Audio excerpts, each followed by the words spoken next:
అది ఒక మంచి రోజు. రామ్ మరియు రాజ్ మంచి స్నేహితులు. వారు నౌకాయానానికి బయలుదేరారు. వారు సూర్యుణ్ణి మరియు సముద్రాన్ని ఆస్వాదిస్తూ అనేక విషయాల గురించి సంతోషంగా మాట్లాడుకున్నారు.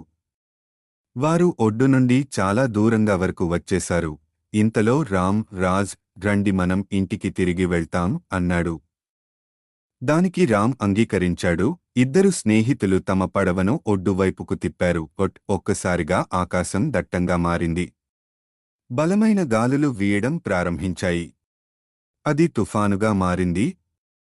పడవ భారీగా దూసుకుపోయింది. స్నేహితులకు సముద్రంలోకి దూకడం తప్ప వేరే మార్గం కనిపించలేదు.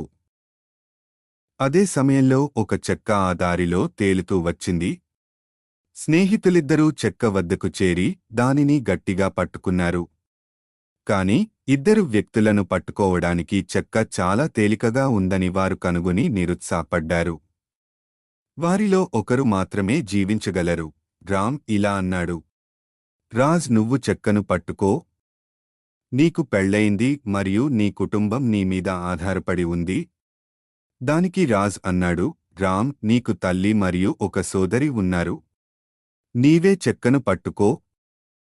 రామ్, నేను చనిపోతే మీరు నా కుటుంబాన్ని నీవు ఆదుకోవచ్చు, కానీ నీవు చనిపోతే నేను మీ కుటుంబాన్ని ఆదుకోవడం సరికాదు. ఆ మాట అంటూ రామ్ చెక్కని వదిలేశాడు. దానితో అతను తుఫానులో కొట్టుకుపోయాడు. రాజ్ తన కుటుంబాన్ని మరియు అతని స్నేహితుడి కుటుంబాన్ని పోషించడానికి బతికాడు.